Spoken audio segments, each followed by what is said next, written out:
This August the 4th, regular session, Caddo Parish Commission meeting to order, please. Roll call, Mr. Clerk. Finance, Johnson, Pearson, Mann, Bowman, Baker, Lynch, Escudero, Thibodeau, Smith, Jefferson. We have a quorum, Mr. President. Okay. I'd like to call on the Reverend Austin, if he would lead us in the invocation, and Commissioner Pearson to lead us in the pledge. Father God, we come this evening to take care of the matters regarding the parish of Caddo. We ask you, Lord God, to touch these commissioners, touch the administrator, give them the wisdom and the fortitude to rule this parish according to the needs of the people. Be with them, Lord God, in what they're doing, what they're about to participate in the business of this parish. Give them the foresight, and give them the right accordance that what will be done will be pleasing to you, but most of all acceptable to the people of this parish. In the name of Jesus we pray. Amen. Please face the flag and recite the pledge in unison. I pledge allegiance to the flag of the United States of America and to the republic for which it stands, one nation, under God, indivisible, with liberty and justice for all. Thank you. Are there any agenda additions? Yes, sir, Mr. Chairman. Recognize Mr. Escudero. I'd like permission to bring up the subject matter resolution of support for the HAT project. Second. Moved by Mr. Escudero, seconded by Mr. Dominic, that we be allowed to expend the agenda in reference to a resolution today. All those in favor? Okay. Now, Mr. Escudero, you state that, and we'll put it at the end on new business. Okay, at the end of new business, I would like to enter in and have the will of this body known by resolution 36 of 2011 in support of hybrid transport. We have a resolution before you. I guess that we can read it now at the appropriate time. You have the clerk read it. Let's read it at the appropriate time. Very good. Thank you. Give a second. Okay. Moved by Mr. Escudero, seconded by Mr. Dominic, that we add to mention resolution to new business at the end of the agenda. All in favor, vote yes.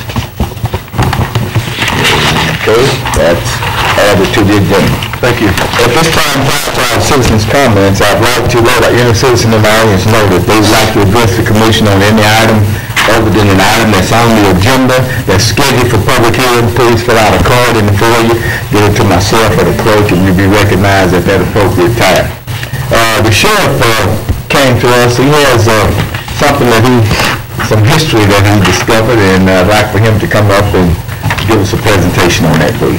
Yes, sir. Thank you. I won't take but just a minute, but I wanted to tell you I was really proud of being able to do this because I've heard of this for years but didn't know where to find it. I finally tracked it down. It was in an attic of a retired policeman's home. His name is Buddy Smith. And he allowed me to have these films, which I will put 16mm films, a whole box of them. I'll put them in LSU archives. I've made DVDs out of all of them, and I've got one for each of you. I'm getting out as many as I can because I want people to have this. This is some history that I did not know that we had in the form of videos, but it's George Garner's era of the Civil Rights Movement. It's got the Union Baptist Church, and when that was I don't know what to say about it, other than when it was raided or whatever you might say, I don't know. But it's got that, it's got Booker T. Washington and 2 guys was thrown in there. It's got the police and the sheriff's department preparing to go and hit those places. It's got surveillance video of Dr. Simpkins' office that was taken. And it's just an era of the civil rights movement that can't go undocumented. And so I'm proud to get that, and I'm proud to be able to get as many copies as the commission would like. Give each one of y'all that. It's extremely interesting, 1960s vintage.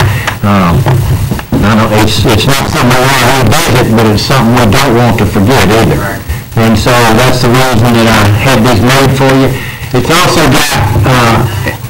got at the first of it, in 1951 and 1952, college recount football games, which is kind of interesting. And at the end of it, it's got a lengthy portion of a Vietnam War protest at the county courthouse, and they were predominantly white kids down there at Christmas time. and they were protesting. So it's full of history. It's got when the traffic engineering department was first opened on Lakeshore Drive. It's got George Darknight's at a council meeting smoking cigarettes, which we've got some really strange things that we don't see anymore. So anyway, I want you to each to have a copy of this. And I'll get the copy that's back there playing right now of the football games. I'll leave for the clerk, Todd. Y'all can enter that into whatever you would like to. And that's about it. I'm just proud to be able to present you with this so that we can have this historical moment and keep this forever at LSU and wherever else we need to keep it. Okay. Thank you, Sheriff. We appreciate it. Ms. Escobar.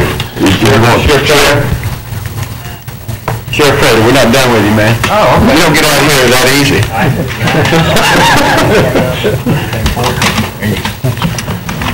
It's not often we get you on our turf, thank you, so we're going to make the most of it. Okay, yes. I appreciate you bringing this to us. I just am glad to know that this video wasn't acquired through a raid, but it was required rather than voluntarily. Police officer. As a personal note, I read the book, The Commish, on vacation this year. If you haven't read it, it's quick read. It's very interesting to those of us who grew up here in Shreveport.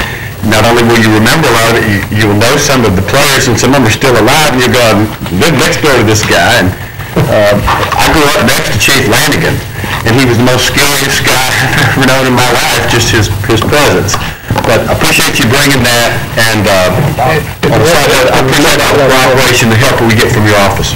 Thank you, and y'all too. Thank you very much. We've got a good relationship, Mr. President. Okay. Anyone else? All right. We'll let you out the rookie this year. Thank you. Okay. I'll have one call. Caddo, Trudell. Appreciate it. Yes, sir. Palmer Hickman. Come forward, please state your name and address for the record, and you may proceed.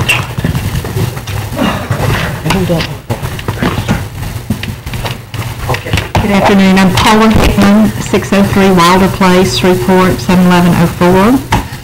Patty Trudell, One University Place, Shreveport, Louisiana, 71115. I am the Executive Director of the Community Foundation, and I'll go ahead and introduce Patty. He's the Executive Director of CERT, which is the Consortium for Education and Research and Technology. Many of y'all are familiar with their good work coordinating all the higher ed institutions in our community. And they have joined with the Community Foundation and some other community partners around a grant opportunity for our community on workforce development, which we would like to share with y'all today to let you know a little bit about what is going on. We're in a very unusual position of being begged by the government to make this application.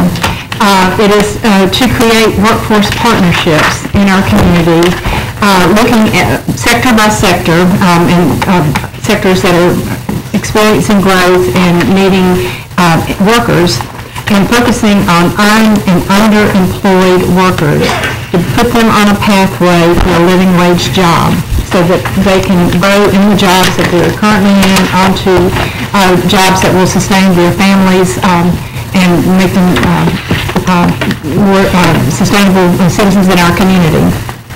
And so we are very excited about this opportunity, but it comes with a catch, as most of federal grants do, which is a match. We're required to have a cash match of 1-to-1 up to $300,000, so $150,000 a year. It's a 2-year grant opportunity, as well as a loan funding of 1-to-4 of the grant match. The Community Foundation has given a grant to CERT of $50,000, which will be was the seed money for this initiative. We have learned recently that the Chase Foundation JP Morgan Chase is willing to help support this initiative. The City of Shreveport is helping support this initiative. Baltimore's Community Development Department is willing to support this initiative. And we were asking if Willie would join with us in supporting that. I'm in a very unusual position because usually the Community Foundation is giving money out and not asking, so I hope you'll bear with me in asking the questions that Bill would be asking probably if the shoe was on the other foot. But I think this is an opportunity for our community because it's an unusual way of approaching workforce development. It brings together a funding collaborative of all the funders who are participating in this process come together to manage this cash match that I just referred to, and align those dollars with the work that workforce partnerships that are being created by sector will say that they need. And the workforce partnerships would include representatives from labor, representatives from higher ed or the certification bodies that are training people for work, as well as the employers. Sometimes there's been a disconnect. We might be training a bunch of welders, but the employers need meter readers. We don't sometimes have a connection there. And this has been a very successful process that has been used in other communities that has really created job opportunities for a workforce that was needed for their community, but not only to help the employers, but also the people that need the jobs. And so we think this is a wonderful opportunity for our community to work together on this process, and we are very, very excited about it, and especially for the wide support that is coming. So we're offering you the opportunity to join with us as a partner, but I would like to answer any questions that you, might have about this opportunity. Okay. Ms. Lynch? As you mentioned, Chase, the City of Shreveport Community Development of supporting, is that a cash support or Yes. Yes, the city has, is putting cash in as well as community development. And community development is also helping to pay for the grant writer to prepare the grant application. Have some aligned budget with the City of Shreveport Workforce Investment Board as well. how much?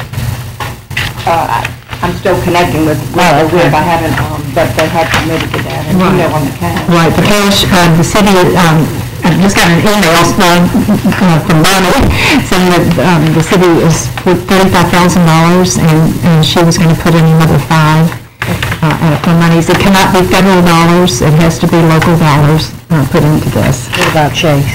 Chase, it's 25 to 30. They've asked that we fill out an application, so we don't have a confirmation of that yet, but they've said 25 to 30. And the Community Foundation's put in 50, I don't know if I mentioned that. Right. And the Chamber of Commerce, the Shreveport Chamber has put in 10 over 2 year period. Let me make sure I'm clear on, okay, the cash match is 1-to-1, or who helped meet the full one-aligned funding match. What does that mean? What's the difference between, well, I know what a 1-to-1 match is, but. The aligned funding match is a little bit different. It's not just supplying office space or something like that, but where there is funding currently going on, such as through the WIBs to do workforce training. They keep their monies and use those for the purposes that they really are already doing it, but they're aligning it with the desires of the Workforce Development Board partnerships, saying what they need. So they will align their funding to maximize what they're trying to accomplish. And then the cash match, the monies that would be used that we're asking for from the cash match would supplement the work of the WIBs and other organizations. Southern, for example, has some wonderful workforce projects, but the constraints that they've received from the grants that they've got, those have received to operate those programs, have certain limitations, and so this little pot of cash can be used by the funding collaborative to support the work that Southern is doing, or through the WIBs, such as stipends to help people learn and that sort of thing, that wouldn't normally be covered in a grant from the government. Okay. I guess my only other statement about it, I would just want to make sure that the partnerships are diverse. Absolutely, and not just beyond, but extend beyond Southern. Right. When you're talking about businesses and nonprofits as well. Absolutely. And that's really how it has to work, because the value is bringing a wide range of stakeholders together to make sure that their purposes are accomplished for the good of the whole community. Okay, thank you. Ms. Baker? How much were you asking for from the parents? Up to $40,000. And when do you need the? Well, the cash, actually, we don't need immediately. We just need a letter of commitment, which needs to be filed by next Friday. But the cash, if we're successful in this grant, we won't know it until the end of September, and so probably will be the first quarter of this year that we will begin, and we can start with the monies that the Community Foundation has already given. So if you needed to put it into next fiscal year for yourselves, that would be fine too. Thank you, Mr. President. That is really the important part. Okay. Mr. Escabay, anyone else? Mr. Hickman, would you want this all at once or over a 2-year period? Either way, 2 years would be, over a 2-year period would be fine. We have to make a $150,000 match for the first year, though, in order to be eligible for consideration. Okay, so either way we'd want to do it, you just need our commitment so you can go forward with your grant approval process. Very good. Thank you. Okay, seeing no further requests, Ms. Trudell and Ms. Hickman, we appreciate you from coming down, and we appreciate all the things that your foundation does within the community. We just, speaking of your organization in a meeting earlier today. This is related, right. Let me ask one other question. Okay. I'm sorry. You said you needed this by next Friday. That's very difficult for us. We won't meet again for 2 weeks. Is that... Well, we're still trying to find monies from other sources, and as we said, this is a 2-year process. We just have to have the first-year match to be able to demonstrate to the Workforce Development Board that we're serious as a community, and they're looking for widespread support. So even if it is down the road that your support comes, that would be fine too. Of course, we'd like it a little later, just I understand, but in 2 weeks, really. I understand. Unless Point of information, there will be a CBO NGO meeting. It's already been scheduled for Tuesday at 1 o'clock, so we can... So you can't formally act on a resolution for 2 weeks. She said they need a letter of commitment. How you gonna do? That's what my question is. Can I ask a question? Let's, ask the question. Hickman, when you have to transmit your grant next Friday by the 9th, right? Right. In the transmission of your grant, do you have to have a copy of a letter of commitment from the parish to go in that transmission, or can you just state in your grant that you got to have a copy? From my standpoint, I would not want to represent unless we actually had a letter of commitment, but I certainly understand your time constraints. But I will say, if we don't have the 150, and I don't think that we will not be fighting for this grant, because I want to make sure everything's lined up. I don't want to represent something that we say we're going to do and we'll not be able to. And I apologize for this late minute, because I know this is right down the wire. Bonnie Moore just encouraged us to come and share this with y'all today, and I'm glad to. So you're saying you would have to have a copy of a letter of commitment from the... A letter of support from Parish. To transmit with your grant when you transmit it next Friday. If you feel The 9th or the 12th? the 12th, Friday the 12th. Okay. And if y'all are unable to act by then, we would seem like a letter of support and encouragement would be very helpful. However we would like to join with us on this, we'd appreciate it. Oh, I don't know if it could, but if you weren't able to give the final approval by the 12th, but you could indicate your interest in committing the money pending approval of the resolution. That would be fine as well. That's when you could transmit a letter saying that. You can't act on it until after the 12th, but at least that there would be the intent, and that would at least show the funders that there's a willingness on the part of the commission. Then if that money did not make, then have to make up from another source. Okay. We understand and we want to help, but like I stated, we were just speaking of your organization this morning in a meeting that we were in. What we're going to do is we're going to have a meeting relative to concerns of this nature on Tuesday. And we'll do whatever I think is necessary that we can legally do within that period of time to give you some form of, in writing or whatever it is that may be able to help you, okay? But there's a process, we can't do any budget amendments. We're talking to Sunny myself, no work process. We'll do all that we can to get you something that may help you prior to your submission, okay? Perfect. Thank you. Appreciate y'all's time. Thank you all for coming. Thank you. Okay, I have no other comments, requests for speakers, so next item, Ms. Clerk, please. No special resolutions. Next, we have communications and committee reports. Administration response. President, representing commissioners, we do have an update I'd like to give you at this time concerning the HVAC system in this building. So Keith and Kelly come forward on the HVAC system in this building. There's been some concerns about the system failures, so I want to give you a little update on where we are with it. Okay. Good afternoon, Commissioner. Good afternoon, Keith. Reverend Lawrence is the manager of Parish Buildings, and he is here with me because he has a lot of expertise and more knowledge in what we're going to talk about than I do. But first of all, I want to apologize for being uncomfortable in here. That's not our intent, but it is our responsibility, and I promise you we're doing everything humanly possible to correct this, and I also promise you we'll get this resolved. The chillers were started about the middle of April, and we really haven't had any problem with the chillers until about 3 weeks ago when it started getting hot, real hot. And it's a control problem. It's like an intermittent problem, like if you have a car, you buy a new car, and something goes wrong with it, you take it back and fix it, and then something else goes wrong. That's kind of where we're at on this. It's not only big problems, it's control problems that control the chiller.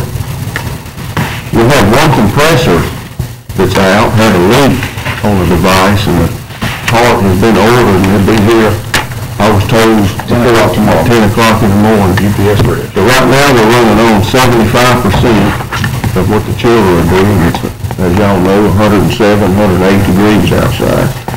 So I apologize for the discomfort. There seems to be some issues the city has with us about communicating with them.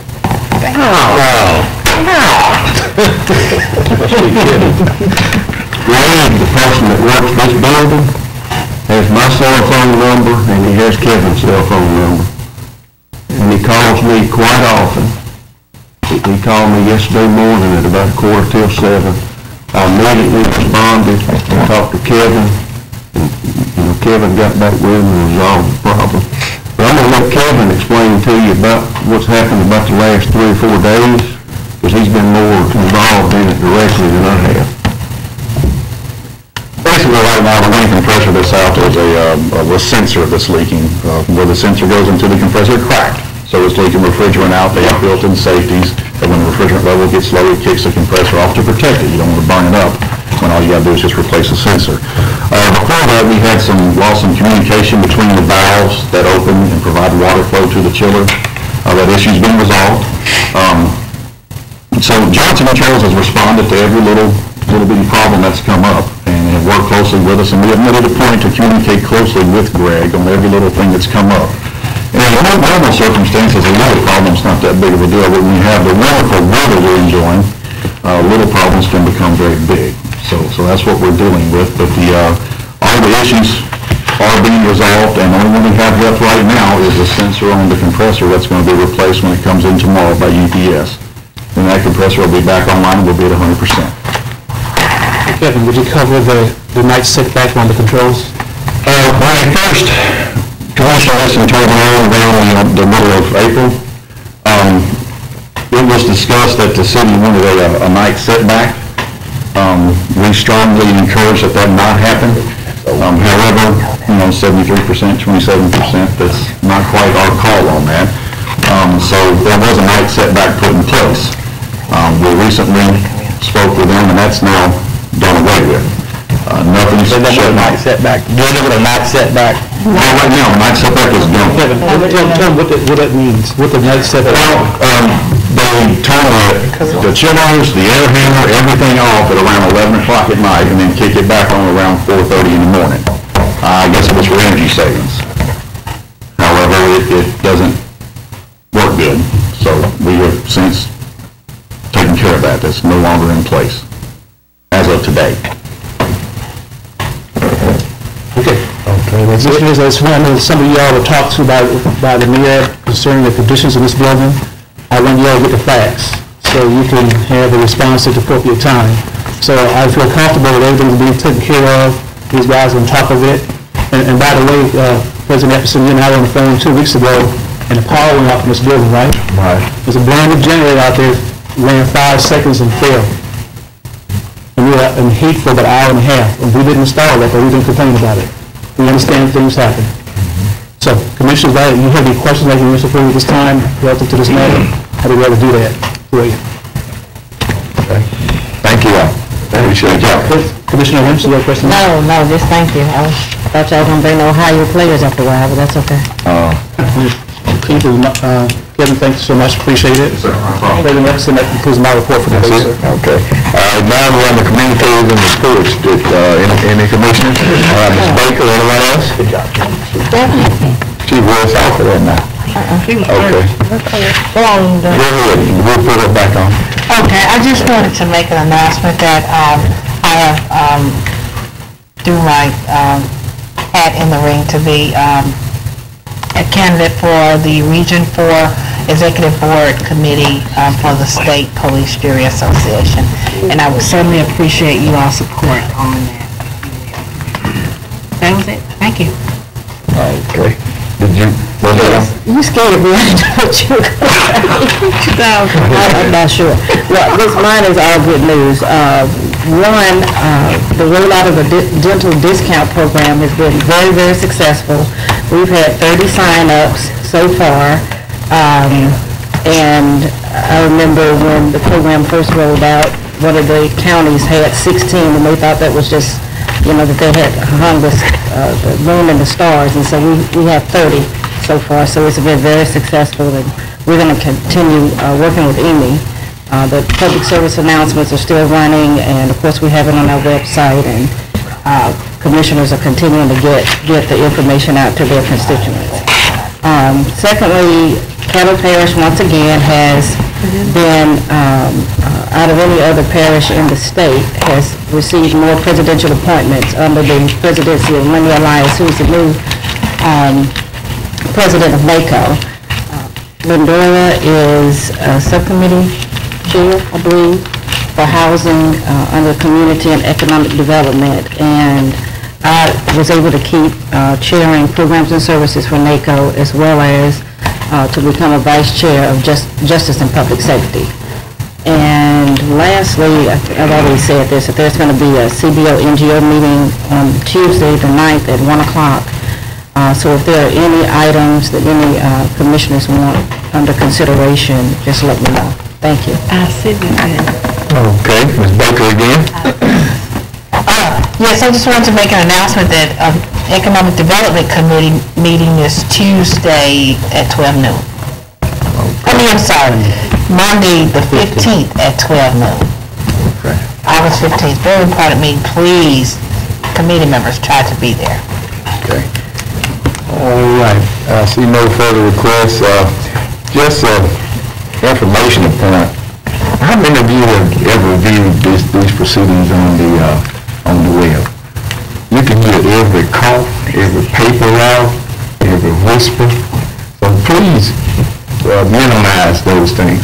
And it makes for a very distorted transmission of the proceedings of this organization. When we have people talking among themselves, it picks it up.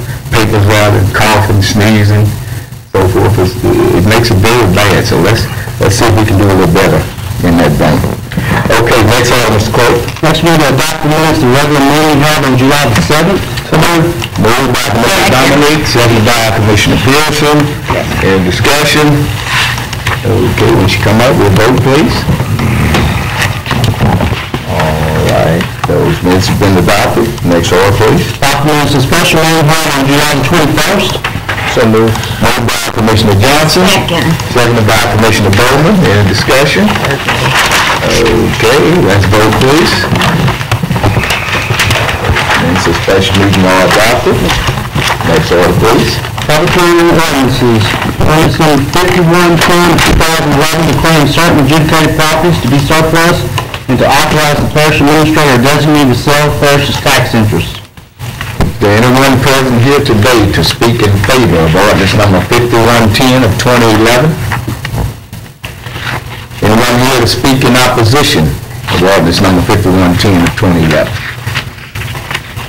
Next order, please.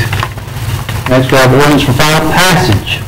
Ordinance number 5110-2011, declaring certain adjudicated properties to be surplus and authorize the parish administrator or designee to sell parish tax interest. So moved. Moved by Commissioner Pearson, second by Commissioner Thibodeau. Any discussion? Seeing no discussion, let's vote please. That ordinance passes. Next item, Mr. Clerk, please. Next, we have zoning ordinance for introduction by title. Zoning case P7-11 in regard to ordinance number 5113 of 2011. Said tract contains 5 acres located on the south side of Mount Zion, 500 feet east of Linwood. Ron Hacker, Jr., applicant. Okay. Next, we're on to ordinances for introduction by title. Ordinance number 5112 of 2011, amending ordinance number 298 of 1993, dedicating 100% of the income generated from the parish share of video poker gaming receipts to the Economic Development Fund. Ordinance number 5114 of 2011, to accept the streets in North Pine Place, Unit 2. Ordinance number 5115 of 2011, to accept the streets in New Territory Estates, Unit 2. Ordinance number 5116 of 2011, amending the budget of estimated revenues and expenditures for the Capital Outlay Fund and Capital Improvement Fund in an amount of $17,500 for renovations in the Commission Clerk's office. Ordinance number 5117, amending the budget of estimated revenues and expenditures for the Capital Outlay, Public Works Fund, Riverboat Fund, Building Maintenance, and Capital Improvement to terminate completed or lapsed capital projects for the year 2011. Ordinance number 5118, amending the budget of estimated revenues and expenditures for the Economic Development Fund and the Oil and Gas Fund to provide $45,000 for the 2012 Bassmaster Classic for the year 2011. Ordinance number 5119, to authorize the purchase of property located at 610 Crockett Street. Ordinance number 5120, declaring certain adjudicated properties to be surplus and to authorize the parish administrator or designee to sell parish tax interest for the year 2011.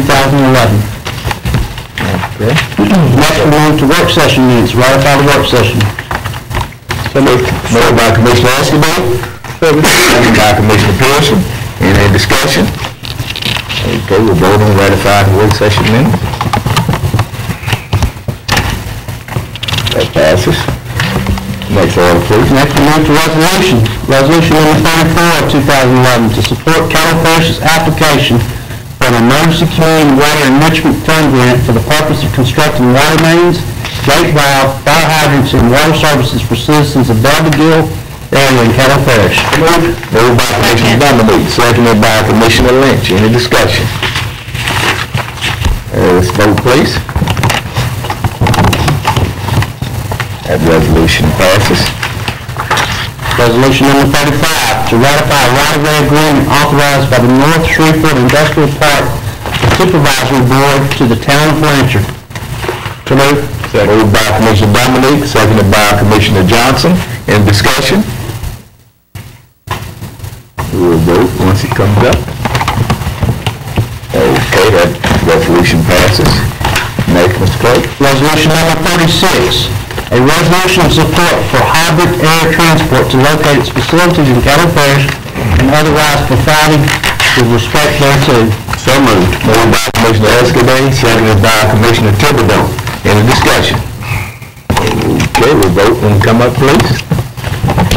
All right, that resolution passes. Next. Next, we move to new business. Have confirmation for reappointment of Mr. Robert T. Green, Jr. to the North Caddo Hospital Service Board of Trustees. Moved by Commissioner Dominique, seconded by Commissioner Smith. Any discussion? Okay, we vote, please. That passes. Before we close out, is Commissioner Cox okay?